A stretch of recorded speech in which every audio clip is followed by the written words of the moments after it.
Hi guys, welcome back to the channel. So आज हम review करने वाले हैं updated Royal Enfield Classic 350। Royal Enfield ने फाइनली यहाँ पे कुछ मॉडर्न फीचर्स ऐड कर दिए हैं। सो क्या क्या अपडेट्स हैं, will talk about that in today's video. But before we start, special thanks to Royal Thumpers for helping me out. अगर आपको रॉयल एनफील्ड की कोई मोटरसाइकिल देखना है, शोरूम की सारी डिटेल्स आपको डिस्क्रिप्शन में मिल जाएंगी। You can contact them. Now let's start with the video. Start करते हैं आज का वीडियो। सबसे पहले मैं आपको रॉयल एनफील्ड क्लासिक 350 का प्राइस बता देता हूँ। सो ये स्टार्ट होती है from 1.99 lakh ex showroom and ghost tail, 2.30 lakh ex showroom, depending upon the different colours. अगर आपको स्पोक्ड व्हील्स चाहिए, अलॉय व्हील्स चाहिए, और अब आपको इस मोटरसाइकिल में रॉयल एनफील्ड का फैक्ट्री प्रोग्राम भी मिलने वाला है।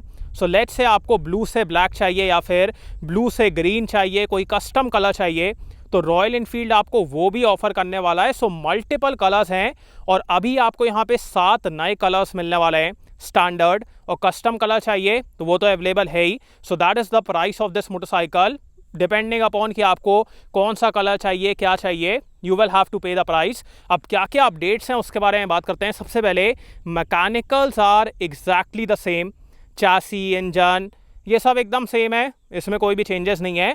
बाकी अब आपको यहाँ पे ज़्यादा चीज़ें मिलने वाली हैं। सो फ्रंट से अपन स्टार्ट करते हैं। सो फ्रंट में अब आपको यहाँ पे फुल एलईडी हेडलाइट मिलेगी, जो कि एक बहुत बढ़िया बात है। लोग इसको सबसे पहले आफ्टर मार्केट जाके लगवाते थे, बट अब आपको आफ्टर मार्केट नहीं लगवाना पड़ेगा। यहाँ पे अपने पास फुल एलईडी हेडलाइट है with this royal Enfield logo. LED pilot lamps भी है। सो ये जो पायलट लैंप है ना, ये भी आपको एलईडी में मिलने वाले हैं। बाकी हैलोजन टर्न सिग्नल्स हैं, वो मेरे को लगा यार कि इसको भी एलईडी कर देते, बिकॉज आपको यहाँ पे एलईडी टेल लाइट्स मिलने वाली है। सो इसको भी एलईडी कर देते, ज़्यादा बढ़िया रहता। बाकी ये नया कलर है तो ये भी बढ़िया लग रहा है। उसके बाद फ्रंट में आपको नॉर्मल सस्पेंशन मिलेगा। अलॉयज चाहिए तो वो आपको स्टेल्थ एडिशन और डिफरेंट एडिशन से मिलने वाले हैं। बाकी आज अपने पास स्पोक्ड व्हील्स हैं with tube tyres. So puncture वगैरह हुआ तो दिक्कत वाली बात है। बाकी disc at the front, disc at the rear, और यहाँ पे आपको डुअल चैनल एबीएस मिलेगा। सो ये भी एक बढ़िया बात है। एंड उसके बाद यहाँ पे अपने पास ये रॉयल एनफील्ड का एम्बलम है which is looking very good, tank grip. यहाँ पे आपको क्लासिक 350। एंड अपन आते हैं इस गाड़ी के इंजन की तरफ। सो यहाँ पे आपको जे सीरीज़ का 349 सीसी का air plus oil cooled engine मिलेगा। ये प्रोड्यूस करता है 20.2 bhp एंड 27 Nm का टॉर्क। पावर वगैरह सेम है, मतलब इसमें कोई चेंजेस नहीं है। सो ये तो सेम ही है। बाकी अभी पावर वगैरह कैसी है उसके बारे में बात कर लेंगे। बाकी यहाँ पे आपको एक पूरा क्रोम में एग्जॉस्ट मिलता है which is looking very good. And अपन आ जाते हैं इस गाड़ी के फ्यूल टैंक की तरफ।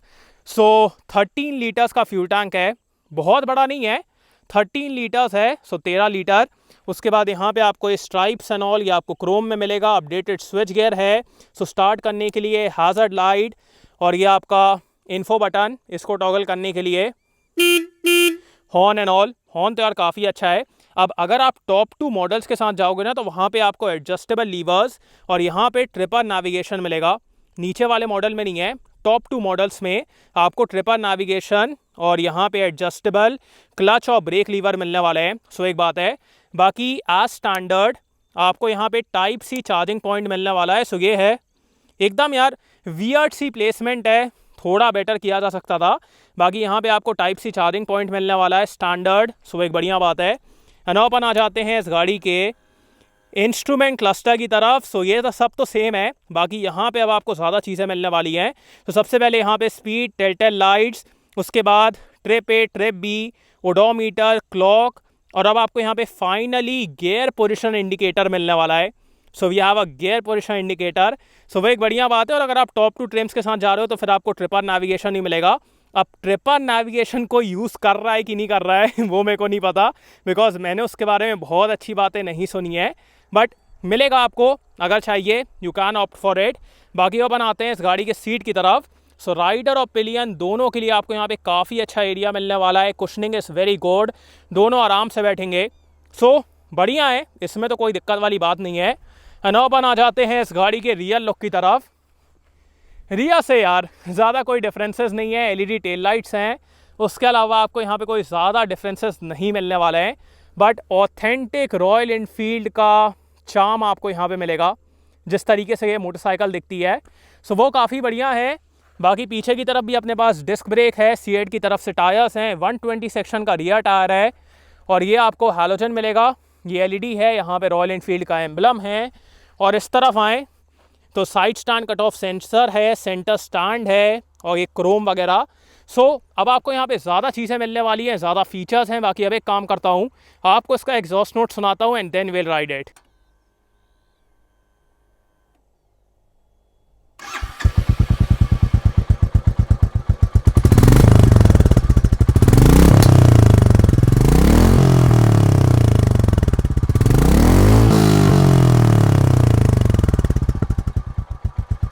Let's go.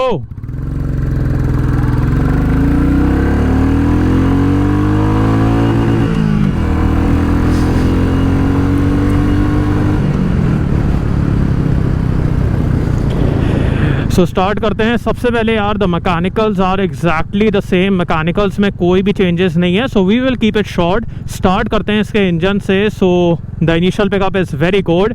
जैसा अपन हर बार देखते हैं रॉयल इनफील्ड में, पिकअप आपको यहाँ पे बहुत अच्छा मिलता है। And after that the mid range has very good torque.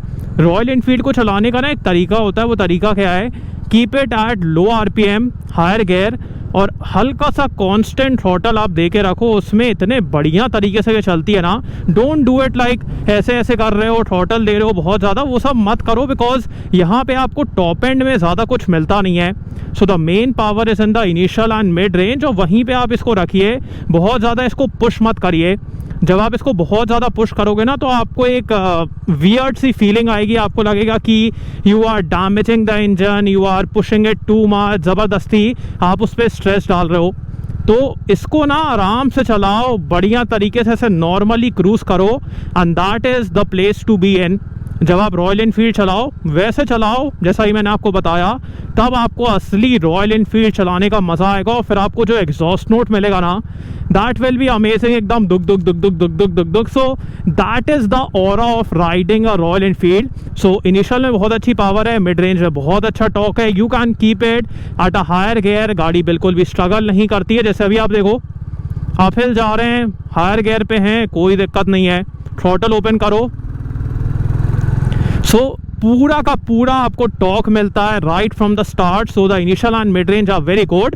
बाकी मिड रेंज के बाद इसको रेव करने का कोई मतलब नहीं है। गाड़ी आवाज़ करती है, रेव भी करती है, बट होता कुछ नहीं है। ज़बरदस्ती आप रेव करोगे कुछ होगा नहीं। जैसे कि देखो, अगर मैं यहाँ पे एकदम ऐसे रेव करूँ, गई पावर, गई, इसके बाद गई। सो टॉप एंड में आपको ज़्यादा कुछ मिलने नहीं वाला है। सो आराम से चलो। इनिशियल और मिड रेंज में बहुत बढ़िया पावर है। और रिफाइनमेंट के बारे में बात की जाए, सो रिफाइंड तो बहुत है इंजन। पहले से अगर मैं कंपेयर करूं तो इंजन काफ़ी रिफाइंड हो गया, एकदम रेड लाइन की तरफ आपको हल्के बहुत वाइब्रेशन वगैरह फील होने वाले हैं, बट उससे कोई दिक्कत वाली बात नहीं है, बिकॉज वहाँ पे कुछ है नहीं। सो आपको इसको इनिशियल और मिड रेंज में रखना है, जहाँ पे आपको बिल्कुल ही वाइब्रेशन वगैरह फील नहीं होने वाले हैं, हीटिंग वगैरह बिल्कुल भी नहीं है। सो engine is smooth, it's refined, very talkie and बढ़िया तरीके से चलते रहो, मज़ा आएगा। बाकी अब बात करते हैं इस गाड़ी के गियर बॉक्स के बारे में। सो सबसे पहले the clutch is quite light, बहुत ज़्यादा लाइट नहीं है। जैसे अगर आप स्लिपर क्लच वगैरह से कंपेयर करोगे ना, उतना लाइट नहीं है, but because the lever is quite big, जैसे आप देखो काफ़ी चौड़ा दिया गया है, तो उसकी वजह से ना यहाँ पे आपको प्रेशर अप्लाई करने में, फोर्स अप्लाई करने में कोई दिक्कत नहीं होती है। सो आप इसको आराम से कंट्रोल कर लेंगे। And the gear box is good, मतलब अप शिफ्ट, डाउन शिफ्ट, जो भी आपको करना है, you can do all of that without any problem. And also we have a gear position indicator, so अब आपको गेस करने की ज़रूरत नहीं है, आपको यहाँ पे डायरेक्टली दिख जाएगा। सो गियर के मामले में भी कोई प्रॉब्लम नहीं है, बढ़िया तरीके से शिफ्ट करती है ये motorcycle. Now the weight of this motorcycle is 195 kg, which is a lot. जब आप चलते हो ना तब आपको समझ में नहीं आता है, बट जब आप जैसे यहाँ पे अपन एक यू टर्न लें, तो जब आप यू टर्न लोगे and if the bike goes one way, फिर आपको समझ में आने वाला है कि कितना इसका वेट है। जब तक गाड़ी सीधी है ना, सीधी में तो कोई वेट नहीं है, बट जैसे अगर ये हो गया तो फिर आपको समझ में आ जाएगा कि 195 kg क्या होता है। सो वेट अच्छा खासा है, एंड उसी की वजह से कई बार आजकल ट्रैफिक वाले इसको उठा के भी नहीं लेके जा रहे हैं, बिकॉज इतनी भारी गाड़ी है, इतनी हैवी गाड़ी है।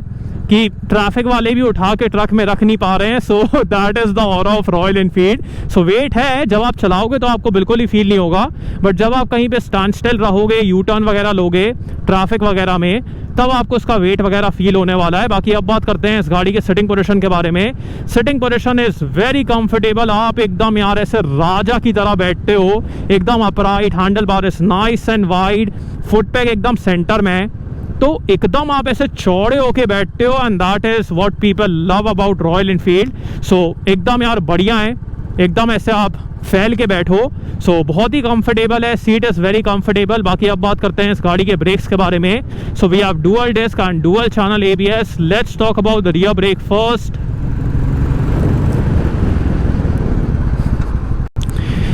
Rear is okay, the bite is okay, feedback is okay, stopping power is okay, pressure लगाने में कोई दिक्कत नहीं है because the lever is quite big, so ऐसे प्रेशर लगाने में कोई दिक्कत नहीं है, but the brake is kind of okay। बाकी अब बात करते हैं इस गाड़ी के फ्रंट ब्रेक के बारे में। Front is also okay. The thing is कि the weight of this motorcycle, मेरे को ऐसा लगता है कि ब्रेक ना उसको रोकने के लिए ऐसे स्ट्रगल करता है, बट रोक नहीं पाता। मतलब ट्राई तो बहुत करता है बट रोक नहीं पाता है। So that is what I feel. So the bite could have been better, the stopping power could have been better, but ठीक है, अगर आप आराम से चल रहे हो तो फिर उतनी दिक्कत वाली बात नहीं है। अगर आप बहुत ज़्यादा तेज़ चलाओगे तो फिर आपको लगेगा कि मतलब ब्रेक्स उतने अच्छे नहीं हैं। बाकी डुअल चैनल ABS है, सो वो एक बढ़िया बात है। अब बात करते हैं इस गाड़ी के सस्पेंशन के बारे में। So the initial 20% travel is on the softer side. So अगर आप एकदम से कोई गड्ढे में जाओगे, पॉट होल में जाओगे, it will take care of everything, आपको ज़्यादा गड्ढे वगैरह फील नहीं होंगे। But after that initial 10 to 20%, the front one and the rear one both are on the stiffer side. फिर आपको गड्ढे वगैरह सब कुछ फील होने वाला है। सो अगर आप आराम से चल रहे हो अगेन तो कंफर्टेबल रहेगा, ज़्यादा गड्ढे वगैरह फील नहीं होंगे।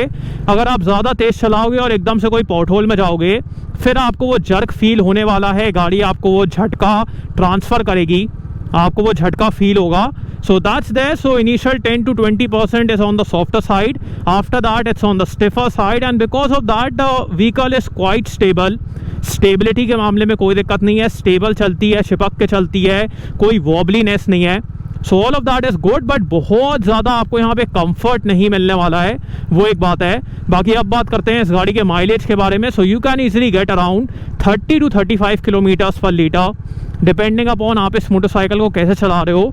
30 to 35 kilometres per litre can be easily achieve with this motorcycle, which is a good number looking at the capacity. इतना बड़ा इंजन, इतनी पावर, इतना torque. So looking at that the mileage is good of this motorcycle, and compared to competition से better है, बिकॉज competition में आपको और बेटर पावर मिलती है, यहाँ पे आपको ज़्यादा बेटर टॉर्क मिलता है, and because of better torque you can keep this motorcycle at a higher gear. So because of that यहाँ पे आपको ज़्यादा बेटर माइलेज मिलने वाला है। So 30 to 35 kilometres per litre can be easily achieve with this motorcycle. बाकी ये सब अब ऐड हो गया है। If you are going for the top 2 trims, तो आपको यहाँ पे ट्रिपल नेविगेशन भी मिलेगा, एडजस्टेबल लीवर्स ही मिलेंगे। So all of that is good. बाकी ऐसे चलाते रहो एक स्पीड में, लो RPM, दुग दुग दुग दुग दुग दुग दुग दुग, सो वो सही लगता है। बाकी अब बात करते हैं वर्डिक्ट के बारे में। अब बात करते हैं कि आपको रॉयल एनफील्ड क्लासिक 350 लेना चाहिए कि नहीं। सो ये तो यार कोई सवाल नहीं है, बिकॉज जिसको इस मोटरसाइकिल को लेना है वो लेके रहता है। इतने दिनों से हम लोग बोलते आ रहे हैं कि इस मोटरसाइकिल में ये दिक्कत है, वो दिक्कत है, ये है, वो है, बट किसी को कोई फ़र्क नहीं पड़ता।